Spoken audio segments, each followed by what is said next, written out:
जिसके चलते आपकी अर्निंग्स कैसे बढ़े, आपकी अर्निंग्स कैसे शुरू हो, आप जो कमा रहे हैं उससे बचत के कैसे रास्ते विकसित करें, इन सब पर आप ठहर कर चर्चा कर सकते हैं।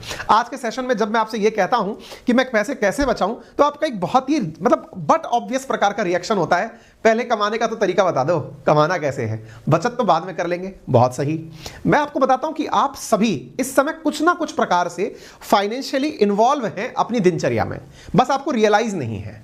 मैं आपको बताऊं, जितने भी साथी मुझे इस समय सुन और देख रहे हैं, किसी भी वर्ग के, किसी भी एज ग्रुप के, कैसे भी हैं, उन सबका कहीं ना कहीं तो फाइनेंशियल ट्रांजैक्शन हो रहा है ना। फाइनेंशियल ट्रांजैक्शन के नाम पर संभव है कि उनके पेरेंट्स उन्हें फिलहाल जब वो पढ़ रहे हैं तो उनके लिए कुछ खर्चा भेज रहे हो सकता है किसी को 5,000 रुपए महीने, किसी को 10,000 रुपए महीने, किसी को 2,500 रुपए महीने के नाम से ही सही, लेकिन उन्हें जेब खर्ची मिल रही हो, क्योंकि जब तक आप खुद के पैरों पर नहीं खड़े हैं, परिवार की जिम्मेदारी बनकर खड़े हैं, और परिवार की जिम्मेदारी में आपके लिए एक नियत धन उन्होंने निर्धारित कर रखा है। उसके बावजूद भी हमें यह लगता है कि जिस दिन मैं खुद से कमाऊंगा उसी दिन बचाऊंगा। भाई ये कैसी सोच है यार, मतलब ये तो बिल्कुल वैसी बात हो गई कि भाई मैं जिस दिन स्विमिंग पूल में उस दिन उतरूंगा जिस दिन मैं तैरना सीख जाऊंगा।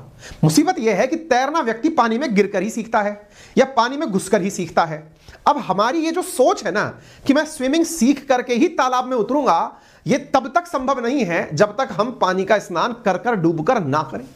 अब आप अपने आप को कहां रखते हैं, विचार करिए कि मैं सेविंग तभी करूंगा जिस दिन मैं खुद कमाना शुरू करूंगा। और मैं आपको क्या रियलाइज करा रहा हूं, क्योंकि मुझे मेरी ऑडियंस के बारे में पता है, ये वो ऑडियंस है जिसके पास में कहीं ना कहीं से फाइनेंशियल ट्रांजैक्शंस हो रहे हैं। फाइनेंशियल ट्रांजैक्शंस के नाम पर घर वालों की जो मंथली आ रही है वो हो सकती है। कुछ बच्चे आप में से ऐसा हो सकते हैं जो बहुत ही नॉमिनल कोशिशें करके अपने लिए कुछ अर्न कर रहे हो सकता है आप में से कुछ बच्चे ऐसे हो जो पार्ट टाइम ट्यूशन पढ़ाने जाते हो सकता है कोई कहीं कंटेंट का काम कर रहे हो सकता है घर वालों के किसी बिजनेस में हाथ बटा रहे हो सकता है कि वो अखबार डालने जाते हो सकता है दुकान पर किसी वेंडर का काम करते हो, कुछ भी संभव है। यानी कि मैं फिर आपको यह रियलाइज करा दूं, सबसे पहले आपको अपने ऊपर यह विश्वास हो कि हां मेरे तक पैसा आता तो है। आप संभव ही नहीं है। और अगर आप अचानक ये बोल दें गुरुजी एक पैसे से भी मेरी मुलाकात नहीं है, मैं समझ नहीं पाता, मेरे पास आता ही नहीं है पैसा दो, तो मैं आपकी इस बात को सुनने से पहले ही खंडित कर देता हूं, गलत डिक्लेयर कर सकता हूं, क्योंकि अभी आप जिस भी मोबाइल पर मुझे सुन रहे हैं वो किसी भी कंडीशन में 5,000 रुपए से कम का नहीं है, और आप जितना भी रिचार्ज डाला रहे हैं वो 200 रुपए माह से कम का नहीं है। यह प्रमाण है इस बात का, क्योंकि मैं आपको जो ज्ञान दे रहा हूं वो आपको ऑनलाइन मिल रहा है, डेटा खर्च करके मिल रहा है, यानी इसकी भी आपने एक पेमेंट की है। मैं आपको यही रियलाइज करा रहा हूं, और अगर आपको यह रियलाइजेशन है तो निश्चित ही आपको अपनी हैबिट में ये जो सेविंग शब्द है ना, इसको डालना पड़ेगा। सेविंग जितनी है उसको कैसे आगे बढ़ाना है, उस सेविंग को इन्वेस्ट कहां करना है, यह काम तो बातें बाजार की करेगी आने वाले टाइम पर। आपको जो आपकी सेविंग्स हैं, चाहे फिर वो 100 रुपए की हैं, चाहे वो 200, 500, 1000, 2000, 10,000, 15, 20 लाख जितनी भी है, उनको कैसे बड़ा बनाएं, वो तो इस चैनल का उद्देश्य है। लेकिन फिलहाल मैं आपके दिमाग में यह तो विकसित कर दूं कि आप भी सेविंग के लिए एलिजिबल हैं। और अगर आप एलिजिबल हैं तो बड़ा सवाल मैं अपने दिमाग में उन साथियों को रखकर सिद्ध कर रहा हूं जिन्होंने अभी कमाना शुरू नहीं किया, वो भी सेविंग शुरू कर सकते हैं। अब आप पूछेंगे सर क्या बात कर रहे हो, कैसे संभव है? ये बिल्कुल संभव है, लेकिन इससे पहले जब मैं इतनी राज की बात आपको बताने जा रहा हूं, आपसे इतनी तो अपेक्षा कर ही सकता हूं कि आप सेशन को शेयर करेंगे।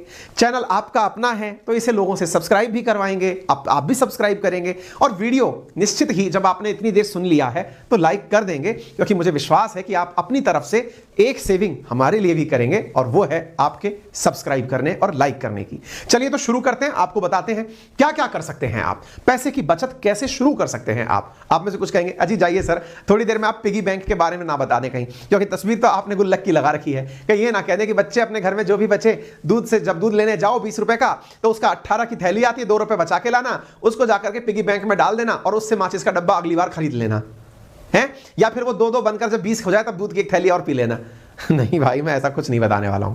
मैं आपको बताने जा रहा हूं कि आप जो खर्च कर रहे हैं ना, उस खर्च से भी आप बचत पैदा कर सकते हैं। साथियों, केवल अगर मैं आपको यह रियलाइज करा दूं कि आपने जितने भी पेमेंट्स थे अगर वो समय पर कर दिए, पेमेंट समय पर कर दिए, हो सकता है आपकी स्कूल की, आपकी कोचिंग की, आपकी नौकरी की, आप जिस घर में रह रहे हैं उसकी, आपकी दुकान के, इन सब के किराए का भी अगर पेमेंट आप टाइम से करने लग गए, बिजली के बिल का अगर आप पेमेंट टाइम से करने लग गए, तो भी आप बचत करने लग जाएंगे। आप सोचिए कि आप पेमेंट करके भी सेविंग करते हैं, आप पूछेंगे ऐसे कैसे संभव है, मैं बताता हूं। सामान्यतया जब आप बिजली का बिल चुकाने जाते हैं, या तो आप डेट पर होते हैं, ऑन डेट पर होते हैं, या आप भूल चुके होते हैं। जाने अनजाने में ही सही, आपके पास में पेमेंट के साथ में कुछ ना कुछ पेनल्टी जुड़कर आ जाती है। एक हमारा केयरलेसनेस है, यानी एक हमारी ऐसी लापरवाही जिसके चलते हमको यह पता ही नहीं था कि हम टेक्नोलॉजी का उपयोग कैसे कर सकते हैं। क्या हम टेक्नोलॉजी का उपयोग करके अपने कैलेंडर के अंदर तारीखें डाल सकते हैं कि भाई इस दिन मुझे ऐसा करना है? क्या हम कैलेंडर के नोट शीट का उपयोग करना जानते हैं कि हमारे इस दिन से पहले ही हमें मैसेज आ जाएगा? या हम अभी तक यूपीआई का यूज कर रहे हैं, फोन पे, पेटीएम या गूगल पे का उपयोग कर रहे हैं, उनमें ऑटोमेटेड पे का ऑप्शन आता है, क्या हम ये कर सकते हैं? ये सब वो चीजें हैं जिन्हें जो आपको टेक्नोलॉजी के माध्यम से सेविंग बढ़ाना सिखाती हैं। यानी आपके पेमेंट्स भी, यदि आप कमाते नहीं हैं, घर वालों की मदद से ही पैसे खर्च करते हैं, तो भी आप अपने पेमेंट्स को टाइम पर करके पेनल्टी नामक चीज से बचते हैं, वो भी एक सेविंग है। तो सेविंग के कई रूप हैं, हम आपको एक एक करके सब पर लेकर चलते हैं। सेशन छोटा और प्यारा रहे, इसके लिए आपसे गुजारिश है कि जल्दी से सेशन को साझा कर दें और इस बात को हम बहुत अच्छे से समझने का प्रयास करते हैं। आपको पता है, यदि आप थोड़ा भी अपना इतिहास याद रखते हैं, जो थोड़ा जो पीछे बीता, अगर कोरोना आपको कुछ भी यादें देकर गया है, तो मैं आपको कुछ यादें दिलाना इसलिए चाहता हूं ताकि आप कनेक्ट कर पाएं चीजों को। अचानक कोरोना का जैसे ही अनाउंसमेंट हुआ, सब लोग एकदम हैंड टू माउथ स्थिति में आ गए। यानी जो व्यक्ति रोजाना कमाने जाता था 10,000, 20,000, 100,000, जो जितना भी कमा रहा था, वो कमाने के नाम पर उन पैसों को खर्च भी कर देता था। मकान की ईएमआई में, गाड़ी की ईएमआई में, महंगे फोन के अंदर, घर के अंदर कोई सामान ले लिया उसके अंदर। जब कोरोना आया, अचानक नौकरी गई, तब रियलाइज हुआ कि क्या करें। मैं ऐसे मेरे कई साथियों को जानता हूं जो ऑफलाइन इंस्टीट्यूशंस चलाया करते थे और उन्होंने अपने खर्चे अपने इंस्टीट्यूशंस के फर्नीचर बेचकर निकाले हैं। Can't you believe? यार मेरे को पैसे दे दे यार, भाई तेरे लग्जरी को कंट्रोल कर ले यार, घूमना अर्जेंसी है क्या तेरी? जब हो जाए तब चला जाना। बहुत सारे लोग हमारे देश में ऐसे हैं, घूमना का शौक निभाना है लेकिन कर्जा लेकर निभाना है। समझदारी नहीं है जनाब, और अगर है ना तो इसके अंदर तरीका बदल दीजिए। अगर आप एसी से जा रहे हैं तो स्लीपर से चले जाइए, अगर आप 5 स्टार में रुक रहे हैं तो आप किसी बजट होटल में रुक जाइए। आप बजट होटल में रुकने की हैसियत रखते हैं, आपको पैसे बचाने हैं, कहीं हॉस्टल में रुक जाइए, किसी धर्मशाला में रुक जाइए। अगर घूमने की इतनी ही तलब मच रही है तो लग्जरी को ना उधार में ना जिए। अगर आपको कभी ये लगता है कि यार अपन को ना भाई घूमने जाना है, तो घूमने जाने पे फोकस होना चाहिए। फिर इस पर नहीं, जाऊंगा फ्लाइट से रुकूंगा, 5 स्टार में खाऊंगा भाई साहब बढ़िया माल, तब जाकर घूमूंगा। इसका मतलब आप घूमने थोड़ी जा रहे हैं, विलासिता करने जा रहे हैं। विलासिता के पैसे हैं तो जाइए ना। किसी से लाख रुपया उधार लेकर मैं गोवा घूमने जाऊं तो ये बेवकूफी है भाई। मुझे घूमने जाना है, जाओ ना आराम से, 500 रुपए का टिकट, देश में कहीं से भी बैठ जाओ, आपको स्लीपर उसका जर्नल का मिल जाएगा।